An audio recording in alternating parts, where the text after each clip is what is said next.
Welcome to episode 1 of our 3-part mini-series of building and owning a super yacht. You've seen all the advertisements, you've been to the boat shows, and you've thought about, wow, it would be amazing to own one of these boats. I built with an owner a Sanlorenzo SX112 over in Italy. It took 18 months, and it was a really educating and informative experience. This is the third boat I built, and in some aspects it was the simplest process, in other aspects it was a little bit challenging. In this 3-part mini-series, we're going to walk through and showcase to you the boat that is now available for charter. We're going to talk about all of the logistics and operational costs in building a boat, and then we're really going to talk about what it costs to actually own and operate a boat based off of an owner's preferences. Okay, so an SX112. For a while, it was the king, the queen of the SX112 line. The SX112 models, they have a giant aft area that allows you to be really close to the water. The fold-out sides and the hidden davit is a really nice design feature. You can place your jet skis and you can place your tender right there on the aft deck. And then as you walk up the stairs, you have a beautiful flybridge boat that is really nice. What's really spectacular about these boats is the centralized staircase that brings you from lower level up to the bridge. And what is really amazing that you don't know is it has a very shallow draft and the boat is very quiet. There's a number of different offerings and configurations of how you could build this. 5 stateroom, 4 stateroom. Ours happen to be the 4 stateroom, which gives you more enjoyment on board the vessel. My philosophy is you end up spending a very little amount of time inside the staterooms, so for some that might not be the greatest setup. But the galley that's centralized has an amazing setup where you're able to look out into the water. Everything is on the sides to give it an airy flow, and especially when you have tons of guests on board, it serves as a great revolving, almost hibachi station, buffet station, which has been really great for our particular owner. First, we want to get into the building process. Okay, Sanlorenzo builds really great boats. Because we did this deal and we started building during COVID, it was a really challenging time to get parts, to get good labor. That's true with any business in the world. How hard is it to get good people? Shipyards are no different. We had a project manager that you could tell he was on the way out, and as he finished the job, he was. If you are not Italian, and you don't have an Italian project manager or surveyor that you hire, well, I really suggest that you need to make sure you have someone that speaks the language to understand what's going on throughout the process. The surveyor we hired throughout our build process was Fabrizio Loy.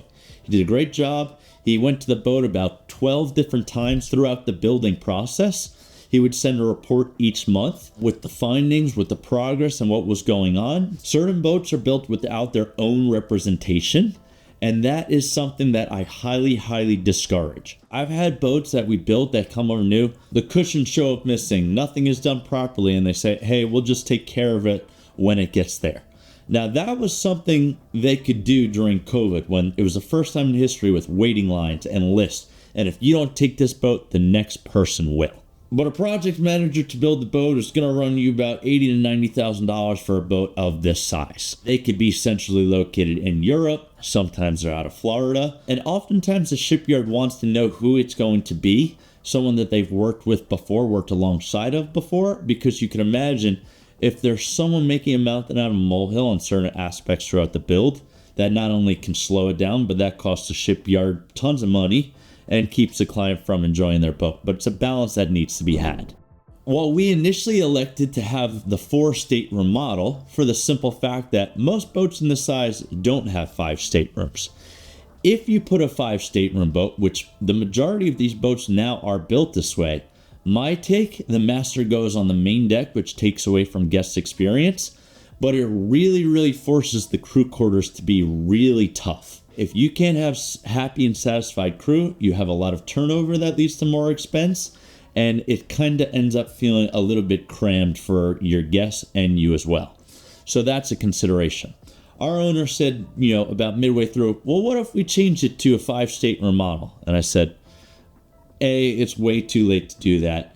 B, I really suggest against doing that. And it really worked out that that was exactly what we stuck with. When you're building a yacht in Italy, you have to know, especially if you're American, if you're from the Middle East, it's a whole different world. The romanticism of the food and the accents of the people. You have so many people that have been in shipbuilding for years and years. It's the only thing they know, which is really great. However, they have a really unique culture. When it was time to launch the boat and we were over there, I remember they were putting down the hydraulic platform on the wings, and essentially they put it down and it was going a little slow. So I said, hey, I don't really like the way that went down. That needs to go again. I said, please, we will not do that until it breaks. And I said, well, I don't want it to break when it shows up for the owner. So very proud, a bit stubborn, but they make the most beautiful boats in the world. There's no doubt about that. When our final survey was completed before it was launch time, we ended up having a list of issues throughout, and then that list blossomed. I think we had about 120 issues. By the time we were there for the final survey, it was 872 issues. Now that's totally normal. I know that sounds crazy, but there's like a mad dash right before the boat ships to try and resolve this. So that was an experience that I wasn't really too happy about. A, you would have liked to know this was coming. And B, when there's other boats ahead of you, there's a shipping timeline to adhere to. You don't want anything to be rushed. So it's something that you have to know it's coming. When I voiced my concern to the Sanlorenzo team, I said, guys, we got to go sit down. We got to work. We got to take care of this right now. They're like, Chris, please, we have pasta in the cafeteria and we talk about it. I'm like, no, I don't want to talk about it. I want this fixed. I want it fixed right now. And so it's just kind of detaching our American minds, and some of us have higher intensity than others, and realizing that you can't get anyone to change their ways. So, but that brings up the point, shipyards have their issues, and especially during COVID. Our boat was being built up in Viareggio. And in Viareggio, there is this major shipyard called Polo Nautico that serves several builders. Azimut, Mangusta, they were all right there, and they had this giant shared facility. You have similar vendors that are subcontracted, some that are private employees at that company, but they're spread working on different boats. At the end of the day, it was really hard to get good quality labor then. It's still hard to get good quality labor now. Shipyards are no different than any other business in the world. In my company, I try and hire good people, and sometimes it just doesn't work out. You just really hope that things work out properly when your boat is in the water. When you're building in Viareggio, you're a short ride from Pisa, but there's not too much going on in that immediate area except for the shipbuilding. Now, we went out to eat and to drink, and it's the most amazing setup because it's this little small village. And as you're outside dining, you see giant super yachts being moved and trailered throughout the streets. So you're sitting there, and it's like, it was an experience that you just have to see it to believe it. But it was the funniest thing all the time. At that point, you're meeting other crew members on boats, other owners. Everyone's there, and there's not too many options. So it was really great. They were launching another SX112 right alongside of us. And there was another SX112 in that same yard for warranty work. So as we were there, we were able to ask the crew, what type of issues have you had? What type of experiences? And now we did this with hull number 2 that was already in Miami that served as the blueprint for how our boat was to be built, with some of the things they learned that they didn't optimize in one of the earlier hulls. The other thing you have to know about building boats in Italy is the European summer. We were finishing the boat in August. We were supposed to be done. It ran into September. And if you don't know this, everyone in the month of Italy takes off in September. So it was like the most stressful, irritating thing, knowing that there were short deadlines and everyone was going to be going away. It doesn't matter how much you want or need something done.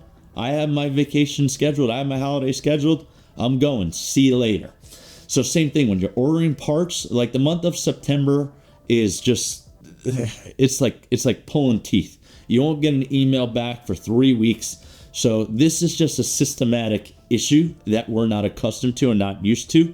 So that's why you really have to make sure you make good time of anything else. As we were completing our build process, Sanlorenzo has like a really amazing, I think 121 step captain's training list that the captain went through with them as they were running their sea trials.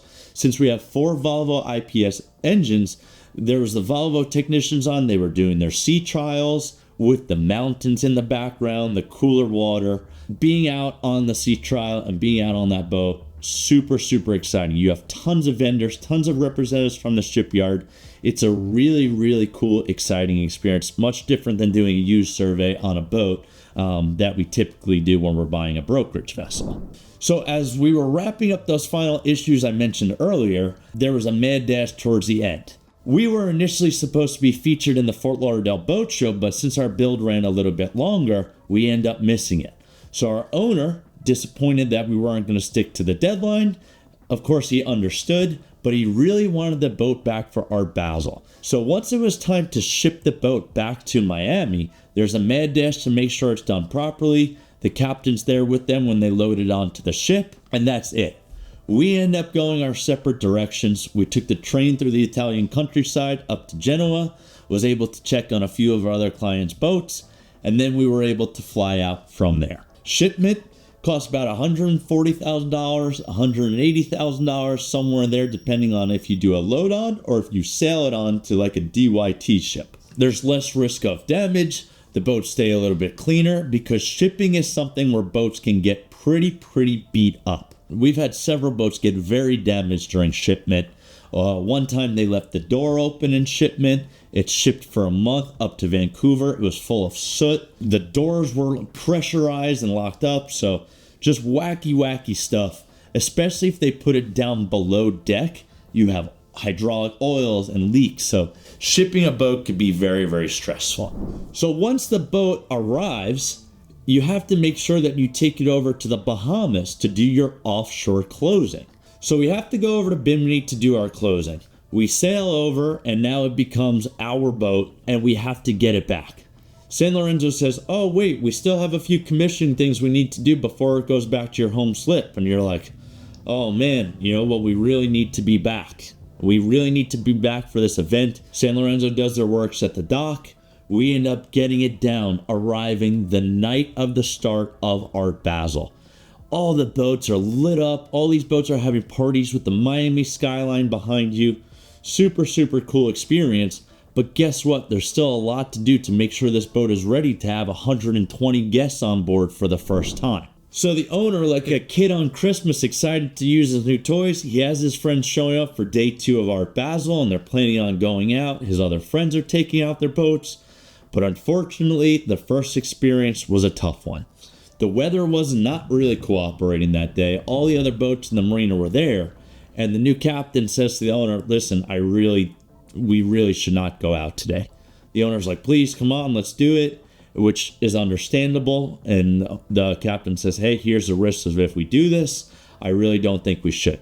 They ended up having a dockside party. It lasted all day long. Everyone had a great time, again, with Miami as the backdrop. Everyone was so happy for the owner's new boat, and it was really like a very exciting experience. Sanlorenzo did a great job by filming the christening because nor I or the owner was there.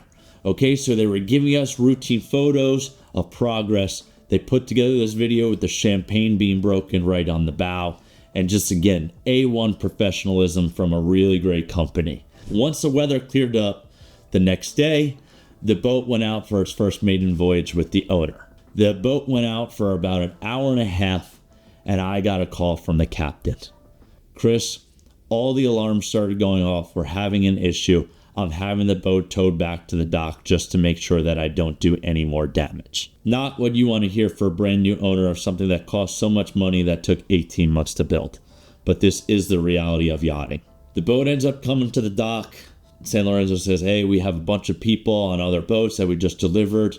We're going to get to you, but we have a lot of stuff right behind the office that we need to take care of. No, I can't stand by while that happens. Start calling all the Volvo technicians that we know in the area. Jazz Marine, Mitty, a bunch of other guys. Mitty was able to get over to the boat, and they were trying to diagnose the issue. They had a few hunches, a few ideas, but if I tell you, this boat was out of commission for another 6 months. The most heartbreaking experience I have ever had for any of my clients. And I've seen some shit happen. That's why we started this business, to make sure that less shit happens. You're systematically prepared on your purchase. You're systematically prepared for ownership. But again, this was the worst thing that has ever happened to me. Really, really cool to see what this boat was, what it is now, and especially as we showcase to you what this boat looks like available for charter today. It's amazing to see the masterpiece that is built. Now again, I do say this with emphasis. There's a time to buy new boats and there's not a time to buy new boats. Right now, here in 2026, the pressure is on new boat sellers. When they were able to sell a boat at whatever they were asking, right now it's a much different market, which is pressurizing the newer used boats. So the people that bought the boats a couple years ago are taking a really big hit because the new prices are going down. You don't have a waiting list. You don't have the same vigor and excitement as we did during COVID times.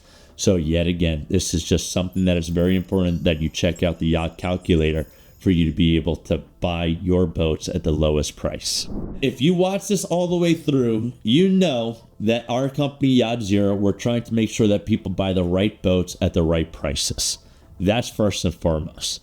Second thing is, I need you to like and subscribe to this channel if you haven't already, and I need you to make sure you tune in for episode 2, where we're going to showcase the boat in a full breakdown walkthrough here in Miami just a couple weeks ago. Thanks for watching. Happy yachting, my friends.